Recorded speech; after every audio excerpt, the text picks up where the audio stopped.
No, now. What's up, guys? It's Facebook Live. Of course, you know what? We can do everything perfect, but we never get our camera Photography. So, kind of advertised it. We talked about where we thought color, the direction of color was going. And that's something that Danielle and I kind of focus on a lot. In here. Good. We try and tell me. You're standing very close. It's love. It's personal space. But we have to stop being serious because I think we joke around too much when it comes to Facebook Live. But Facebook Live is really, really important to share a couple of messages. So we want to kind of talk about what we advertise about where we think color is going in 2018, the end of 2017. So those of you guys who are guests out there and you possibly patronize Salon G or any other salon, if you have any questions, please feel free to ask. And those of you guys who are hairdressers, who this is mostly important for, feel free to ask anything. So we hope we've got a few viewers out there to talk about where the direction of the color is going. So, where's it going? Where is it going? So I think a lot of people we're seeing this past year, you know, brighter colors, really funky. Those reds, those blues, those pinks, those purples were coming back, and they were coming back strong.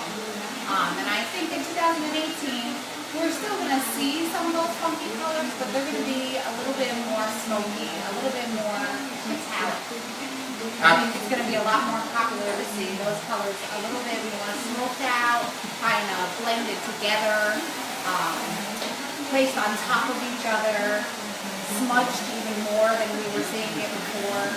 I think placement of color is really important, guys, when you think about it, you know, what you're doing on a day-to-day basis. Now, it's kind of important to realize that probably for the past 2 or 3 years, you've been seeing some really pastel colors and some really bright colors. And it's not to say that, you know, is it totally going away? Well, geographic location, where you're located in, will depend on what the trend is set. But we have to realize, where is the trend leading us to? You know, manufacturers want to lead us into a direction, and that's why we really don't talk about a specific color line. And fashion wants to lead us into another direction. But here's a question that I have for each and every one of you stylists that are watching out there. You know, who is it really that sets the trend? Is it you, or is it your guest or your client or the model that you're placing that color on? And that's something to really analyze and think about. When we think about setting a trend, we always think that it is the designer or the creator that is setting that trend. Well, most importantly, I think it's the designer or the creator that creates the trend. But as far as setting the trend, I think it's actually our guest or the person that you place that on, because they are wearing it on a day-to-day basis. And I think that that's important to realize whenever you do something. You have to have your own niche and you have to set yourself apart from everybody else. I think we plant the seed. You know, we plant the seed, and then it's up to you guys to take it out there, spread that seed, and make it grow. Absolutely. So here's something that we feel what's going on. I hope you guys can hear us out there. Here's something that we feel, and we can get a little bit closer. You know, here's some mannequins that we did. We feel that this is actually where the trend is going when we talk about colors. Some beautiful metallic shades that you see up here, but they're a little bit more smokier.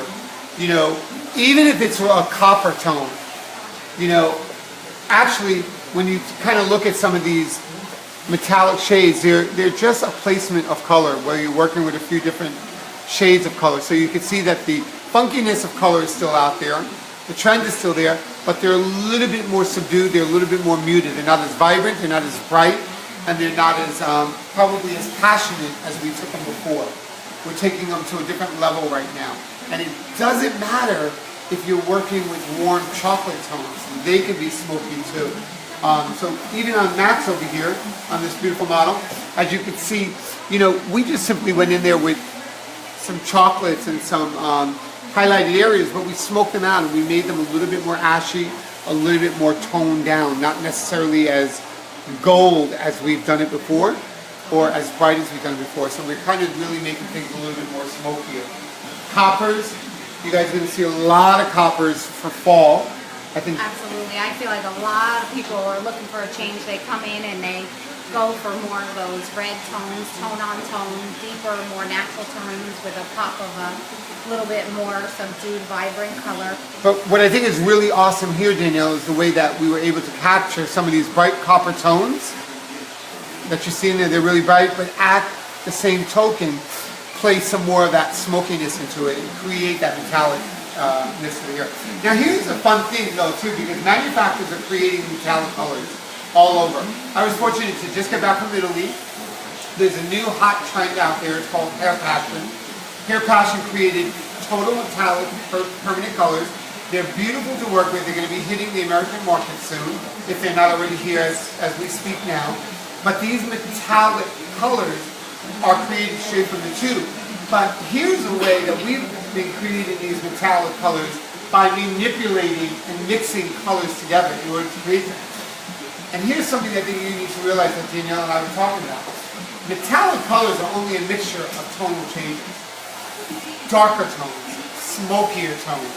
So if you manipulate the exact color, the right color, you can create those metallic tones. All right? Getting back here to the mannequin that Danielle and I worked on, even this beautiful kind of magenta color, how it goes from purple to magenta.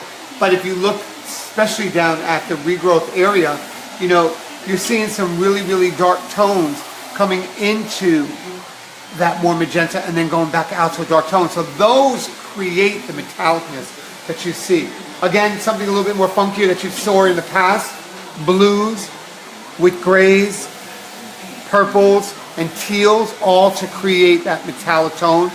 And then something that Danielle will demonstrate for you guys is, this is kind of one of our favorites. And if you look real close, if we can get that really close, Alyssa, you can see the blue tones in the hair right there with some purple tones. This actually was a granite that was placed on the hair. So that's that grayish color that you're seeing on the base color of the mannequin. And that was placed on top of a level 6.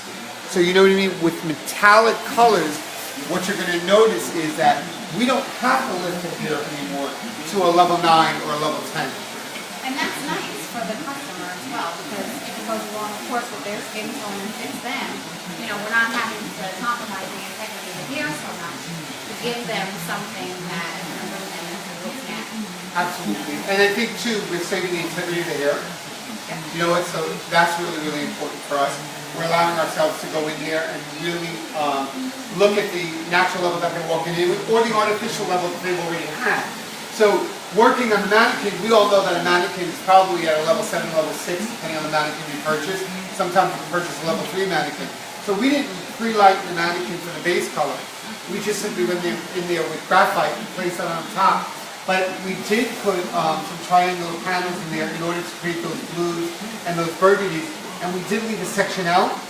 So you can see that when we pre-lighten that, all right, we purposely pre-lighten that from a level, you know, a gold level 6 all the way out to a level 8, level 9. And why is when Danielle goes to demonstrate that and show you how to place those colors by what we call double dipping or double layering them, you'll be able to see some new techniques and new approaches on how we create metallic. And I think that's what it's all about. It's all about the way we layer the color or the placement of the color that creates that metallic. It's really to find metallic when you think about it.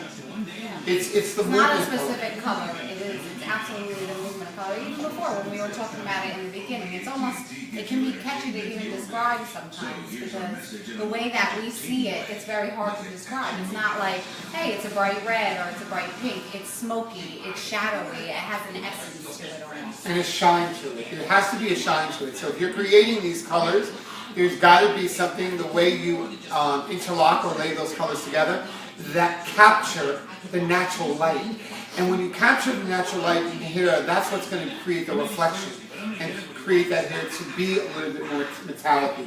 So it's the shades of colors that you choose to use and the trappedness of the light, how it reflects, that creates that metallic feel. Put them together, Absolutely. So I just want to show you guys this because I don't know if you're having a hard time seeing the mannequin. So what we did was we placed some of the tonalities that we were working with on the mannequin so that you would be able to see them against a white sheet of paper, make it a little bit more clear. So you can see as a base we're working with the graphite, and then working through our panels we're laying back to back, not on top of each other. I'll demonstrate it for you. A blue as well as a Merlot with a pinch of purple in it as well. So you can see how that mysteriousness or that smokiness or that shadowiness kind of moves throughout those colors the same way that they move throughout the mannequin. Amen. So I'm just going to come over here. I'm going to pull out Lauren. I don't think I've ever had a Lauren before today. Usually I have a Deborah. And I'm going to go in on Lauren, and I'm just going to show you guys real quick. First, we created an offset triangle, and that's how we began putting the colors in the first place. So we went in and we created this offset triangle, okay, and that would be your sectioning. And what we did was we sliced through this section, working through, laying on top both of the Merlot as well as the blue. So I'm just going to skip on down to our blank section, or our non-colored section, be a better word, so that you guys can take a peek at the section that hasn't quite been colored yet. So I'm going to pin this back out of my way. I'm going to take my foil, going right in. I'm going to take a nice thick section right through that bang fringe area.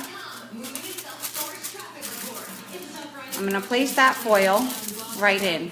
Now, as I was moving through that mannequin, you're going to notice that you're seeing a lot more of that blue tonality because blue tones are very strong and they happen to be a little bit more dominant. So to kind of make the Merlot stand out and create a little bit more pop throughout the color, I'm going to place the Merlot first so that we get a little bit more of a higher saturation of the Merlot. So going in, I'm going to take my brush. I don't want to glob it on, but I want to make sure there's a decent amount just so I get a little bit more tone in there. I'm going to place it just below the foil and kind of paint it on. Brushing it in, turning my brush to the side. Gently kind of pressing down, getting that tonality in there. Hey Giada from Italy, what's up? I was like, what's he yelling for? Oh, because Gianna thinks the color's beautiful, so we have to give her a... Very nice. She loves the color. I'm going to take my next foil, I'm going to place it on top. And what I'm going to do is, I'm going to actually flip this foil to the opposite side. Okay, so now I'm working on the underside of the foil. I'm going to go in with that blue. And I'm going to do the exact same type of movement that I did on top. Okay, I'm going to brush that in very gently. Go right through that highlighted area. Working my way down. And layering these tonalities on top of each other is what's going to help us to create that smoky, shadowy effect. I'm going to move into my next section. Same thing. I'm taking that slice right through the hair. Take my foil, I'm placing it into the hair. Again, I'm going to go in with my Merlot. I want to have a decent amount because I am trying to accentuate that. I'm going to place it into the hair, bring it all the way down to the ends, and gently kind of brush it back into the top. So this is going to allow me to have a little bit stronger of a Merlot base to support that bold metallic blue tonality on top.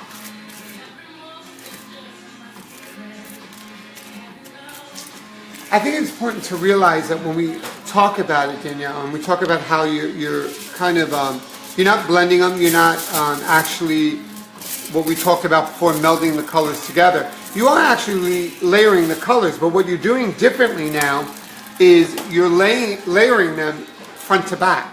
So you're actually, if you watch what Danielle's doing, she'll place the foil on one side and put the Merlot, and now she's going back on top of the opposite side and placing the blue.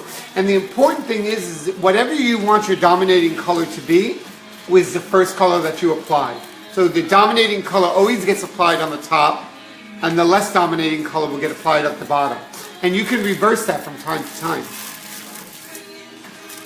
I think it's definitely a new, unique way of looking at color and of placing color. And it's a nice switch up for us because a lot of times when we spoke about layering in the past, we took actual sections, like that wide section, and we placed one color, and then we took another section and we placed a completely different color. So it's a nice, fun, unique new way to get the colors to work together and to create that new tonality. Absolutely, absolutely. And it's amazing because like you can see right here, especially on in that light, when you tilt that back, you can see the burgundy, you know, mixed with the Merlot that you placed, and then you can see that blue. I mean, the blue is a dominating color that gets placed on top on this section. But then when you did the opposite ones on the bottom, you kind of just reverse that. So I think that's really important, guys. And even look at some back, let's go back to some of these, you know, and really get into some of these colors. Copper. I love coppers. You know, So do I. Yeah, Danielle, absolutely. you tend to wear it all the time. And what I like about this is that, you know, I mean, we might have to get that right on top there. Okay, so you could see the different tones of the copper that are in the hair. So when the hair has movement into it and you comb the hair from section to section, direction to direction, you can see the depth in the color as well as the brightness. Do you know what I mean? So you have that tonal change into the hair that's going to help you create that and make that look a little bit more metallic. It's almost like a multi-tonal effect that creates a 3D-ness. Because when you have deeper tones and more shine and you put them together, it creates that 3D pop. So you're getting that smoky effect with that shine. Exactly, and not necessarily using a totally different color line. I guarantee you guys, whatever color line that you're using in your salon, if you choose your tones correctly, and you choose the vibrancies correctly. Remember one thing about color, most importantly, is tonality and level. All right? We can control levels by lifting them, depositing them, making them deeper. You know, usually 6, 7, and 8 are the hardest levels to work with because they're gold tones under there, right? So with metallic colors, if you can place a metallic color or work with a metallic color, we don't necessarily have to go to a level 9. Right. We can deposit some of these deep tones because metallic colors are usually your darker, smokier tones.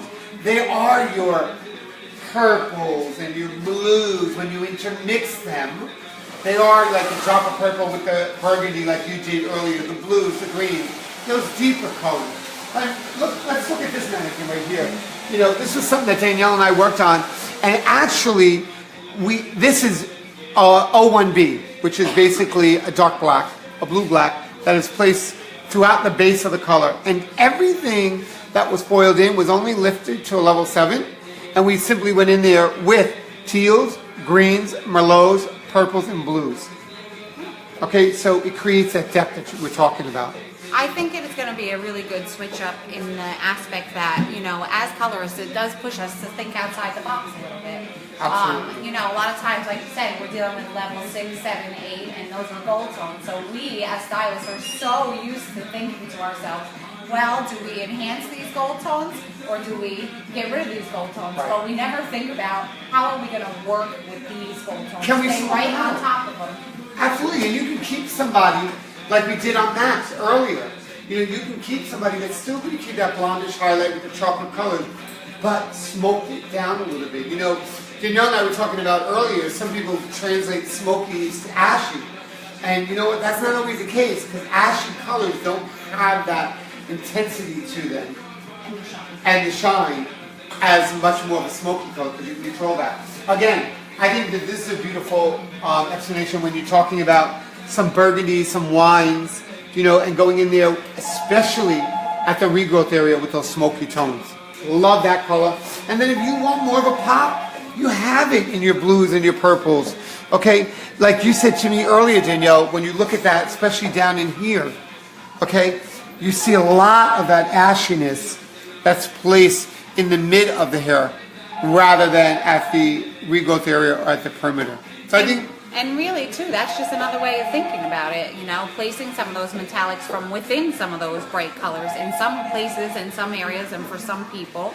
I'm sure some people out there are still going to be doing that, playing with the bright colors, intermixing those metallic colors within.